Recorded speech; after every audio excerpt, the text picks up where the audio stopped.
ook mij voorbereid voor een performance. Een diepe ontspanning.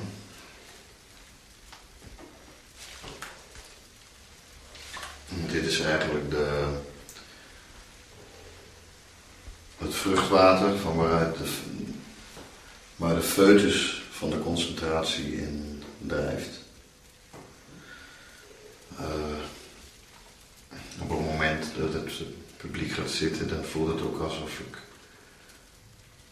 alsof nou maar populair te zeggen, mijn moeders kut open gaat en ik de wereld instap om te performen.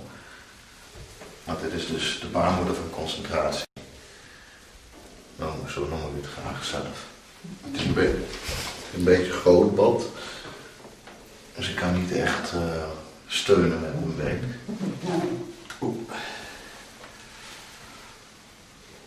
Maar ja, dit is de manier hoe ik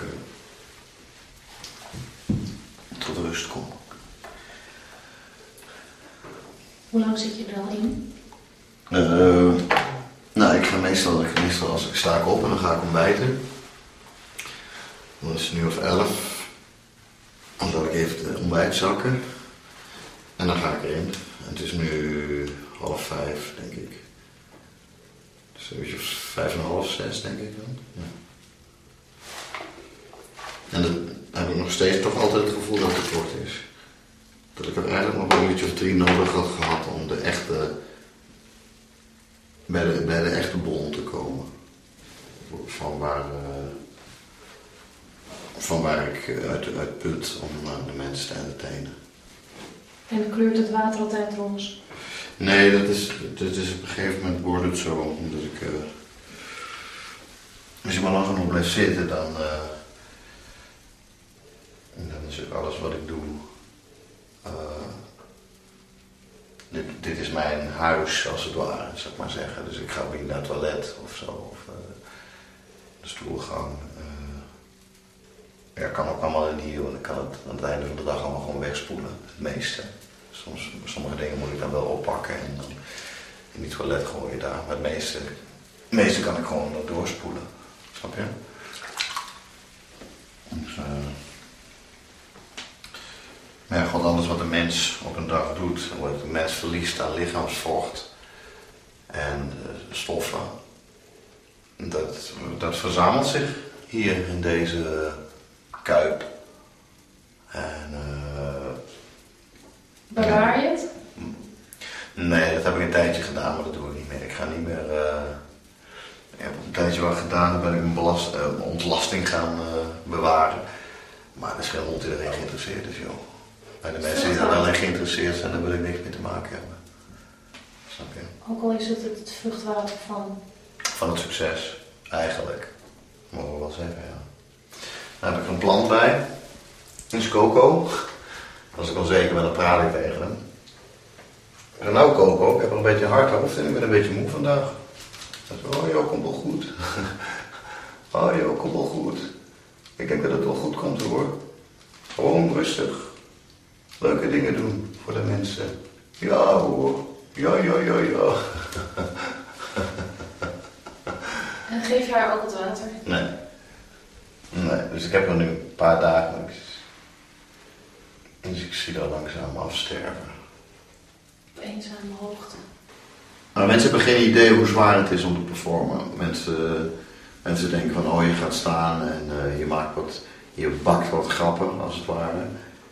Maar zo is het natuurlijk niet. Ik bedoel, voordat je tot zoiets komt als datgene waar ik toe kom, iedere avond weer, avond aan avond, moet je ontzettend diep in jezelf graven. En heel erg diep gaan en door allerlei bodems zakken en allerlei plafonds van jezelf. En door angst, pijn, onzekerheid, heel veel twijfel.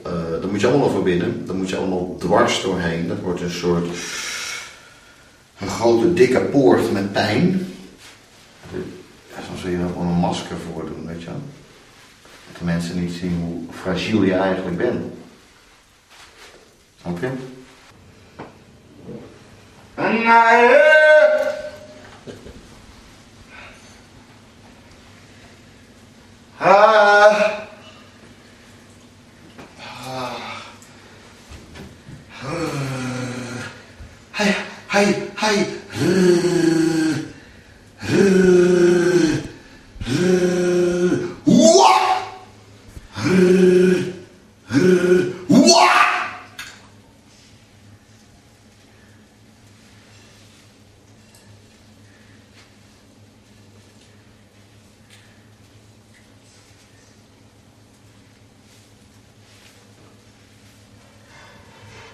Zo, nu voel ik... nu kom ik thuis, ja. Nu kom ik thuis. Ja, ik ben thuis. Amaya.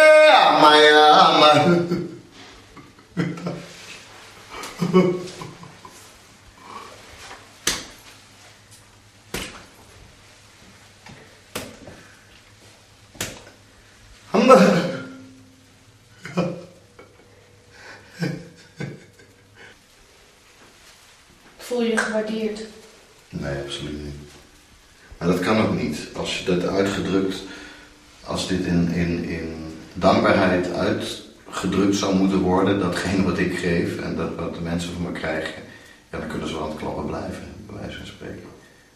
Dat zou een never-ending ovation zou dat opleveren. En daar heb ik natuurlijk de tijd niet voor, dat zei ik ook niet. Dus dan laat ik het maar zo. Ik denk dat na mijn dood, dat de geschiedschrijving het wel apart zal weten te schatten. Daar ga ik wel een beetje van uit. Wat zijn dat nou de nadelen van jouw succes? Ja, god, het hoort er gewoon bij. Maar voor mij had het allemaal eigenlijk niet gehoeven. Het klinkt heel gek, maar ik was liever gewoon in de bouw gegaan. En gewoon met makkers op de steiger. Lekker fluiten naar de meisjes en zo'n huis zien groeien en mooi zien worden. En daarna gaan de mensen wonen en that's it.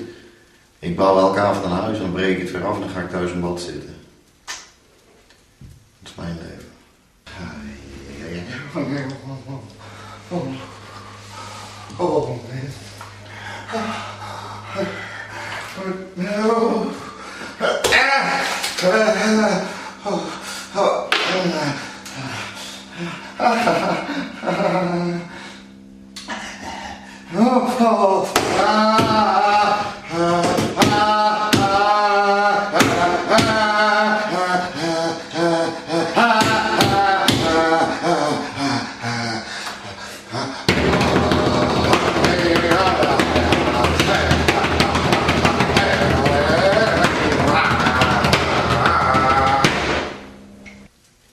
Ben je blij met je recensies? Nee. Ik zal nooit blij zijn met recensies. Ik voel me toch altijd ondergewaardeerd. Hoeveel sterren en wat voor lofuitingen er ook. Ik heb toch altijd het idee dat ze me onderschatten. Zelfs als je 5 sterren uit 5 krijgt. Ja, dat is toch niet. Toch liever die steiger. Kijk, in de oorlog gaven ze de Joden op een ster. Snap je wat ik bedoel? En dit zijn gewoon, het is een andere kleur en het heeft een andere connotatie, maar het is toch weer, het zijn toch weer de grapjassen die een sterretje krijgen. Hoeveel moet je nog optreden hier? Nog 3. Red je dat? Waarschijnlijk niet. Dan kunnen we dit laten zien aan de mensen. En ook dat de mensen zien dat het bij mij niet gelegen heeft dat ik mijn best heb gedaan. Dat ik stond voor mijn zaak. Dat ik er was toen ik er moest zijn. Omdat het lichaam natuurlijk ook zijn grenzen heeft. En dat mijn uithoudingsvermogen natuurlijk ook een eindpunt heeft. En ik wil tegen iedereen zeggen, alle mensen die van me gehouden hebben, laat me met rust, probeer me gewoon te vergeten. Probeer me gewoon te vergeten en ga zelf verder. En ga je niet spiegelen aan mij, heeft geen zin.